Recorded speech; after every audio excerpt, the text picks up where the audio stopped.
بعض لوگ یہ کہتے ہیں اللہ تعالیٰ موجود ہے، سوال اللہ تعالیٰ موجود تو ہے، لیکن بعض لوگ یہ سمجھتے ہیں کہ اللہ تعالیٰ کا کوئی وجود نہیں، لہذا وجود باری تعالیٰ پر کوئی عقلی دلیل بھی دیں۔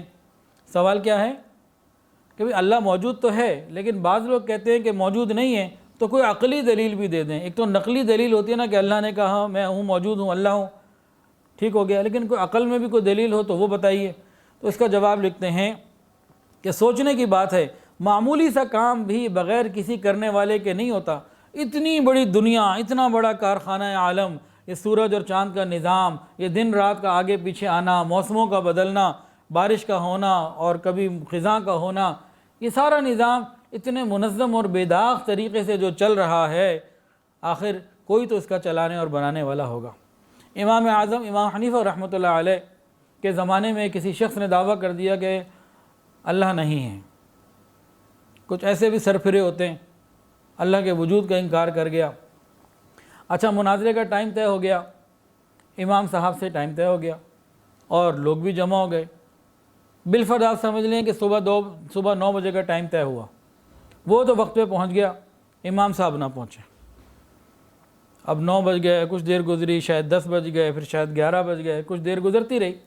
وہ تو چڑھ چڑھ کے کہنے لگا دیکھو میں نہیں کہتا تھا تمہارا اتنا بڑا فقیر اور عالم بھی بھاگ گیا، اس کا مطلب ہے کہ ان کے پاس ہی کچھ نہیں۔ اچھا، تو خاصی دیر گزر گئی نہیں، ادھر سے امام صاحب آ گئے، لوگوں نے کہا لو آ گئے، امام صاحب آ گئے، امام حنیفہ آ گیا، امام حنیفہ آ گئے۔ اب جیسے ہی آئے تو پوچھا بھئی آپ لیٹ کیوں ہیں؟ تو امام صاحب نے کہا بھئی دیکھیں مسئلہ یہ ہوا تھا کہ میں دریا پر آیا، کشتی نہیں تھی، میں بڑا پریشان ہوا، اتنی دیر میں دیکھا کہ ایک درخت خود بخود کٹا، اس کے تختے بن گئے، پھر وہ پانی پر آ گئے، پھر وہ جڑ گئے، پھر کیلیں لگ گئیں، پھر چپو آ گیا، پھر وہ میری طرف چل کر آئی، پھر میں بیٹھ گیا اور پہنچ گیا۔ وہ جو کہتا تھا نا خدا کا منکر، کہنے کا میں تو آپ کو عالم سمجھتا تھا، آپ تو اتنے بیوقوف ہیں۔ کیا کبھی ایسا بھی ہوا کوئی درخت خود کٹا ہو، خود اس کی لکڑیاں سیدھی بھی ہوئی ہوں، جڑی بھی ہوں، چلی بھی ہوں، کشتی بھی خود چلی ہو کبھی چلانے والے کے؟ کیا کبھی ایسا کچھ ہوا؟ امام صاحب نے کہا خدا کے بندے، ایک درخت خود نہیں کٹ کے چل سکتا، ایک کشتی خود نہیں چل سکتی، اتنا بڑا زمین و آسمان کا نظام یہ کیسے خود چل سکتا ہے؟ لاجواب ہو گیا۔ ایک بدو کا واقعہ حضرت نے یہاں لکھا ہے کہ عرب کے ایک دیہاتی سے پوچھا گیا کہ تم نے اللہ تعالیٰ کے وجود کو کیسے پہچانا؟ اس نے کہا اونٹ کی مینگنی کو دیکھ کر اندازہ ہو جاتا ہے کہ یہاں اونٹ گزرا ہوگا تبھی تو مینگنی پڑی ہے۔ راستے پر نشان قدم دیکھ کر اندازہ ہو جاتا ہے یہاں کوئی چل کے گیا ہوگا، گزرنے والا کوئی گزرا ہوگا۔ تو بڑے بڑے چاند، سورج، ستارے والا آسمان، یہ کشادہ اور وسیع و عریض زمین، یہ ضرور اللہ کے موجود ہونے کی اطلاع کرتی ہے۔ تو عقلی دلیل کیا ہے؟ بہت ساری چیزیں نظر آتی ہیں۔ اچھا جی، سوال اس بات کی کیا دلیل ہے کہ اللہ ایک ہیں؟ جواب ہے خود اللہ تعالیٰ نے قرآن مجید میں جگہ جگہ بہت جگہ فرمایا قل هو اللہ احد و الہکم الہ واحد، اللہ ایک ہے۔ ہمارے لیے یہی دلیل کافی ہے۔ مزہ تو تب ہے، مزہ تو تب ہے، ایمان یقین صحابہ کا یہی تھا نا کہ جو اللہ اور اس کے رسول نے کہہ دیا بس ختم۔ ہمارے لیے یہی دلیل کافی ہے کہ اللہ ایک ہے۔ امام راضی رحمۃ اللہ علیہ، آپ کی وفات کا وقت آیا، شیطان آ گیا اور کہا، امام راضی رحمۃ اللہ اپنی زندگی میں نا وجود باری تعالیٰ کے اوپر 100 کے قریب دلائل جمع کیے تھے، اور شیطان نے کہا اللہ تو ہے ہی نہیں۔ امام صاحب نے ایک دلیل دی، اس نے توڑی، دی پھر توڑی، پھر تھی، جتنی تھی ساری وہ توڑتا گیا، شکوک و شبہات میں ڈالتا گیا۔ اب یہ ہو گئے پریشان۔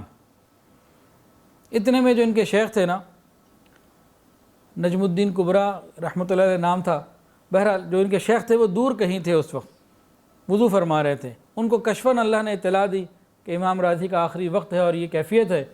ان کے ہاتھ میں لوٹا تھا، فوراً وہ دور سے دیوار کی طرف مارا اور آواز لگائی، تم شیطان کو یہ کیوں نہیں کہہ دیتے کہ اللہ تعالیٰ کو میں بغیر کسی دلیل کے مانتا ہوں کہ وہ ایک ہے، وحدہ لا شریک ہے۔ جب یہ بات کہی تو شیطان کے پاس اس کا کوئی توڑ نہیں تھا، دم دبا کے بھاگ گیا۔ تو اللہ وحدہ لا شریک ہے، ہمارے لیے یہی دلیل کافی ہے کہ اللہ نے کہا ہے قل هو اللہ احد و الہکم الہ واحد، ہمارے لیے بہت کافی ہے۔ لیکن عقلی باتیں بھی ہیں۔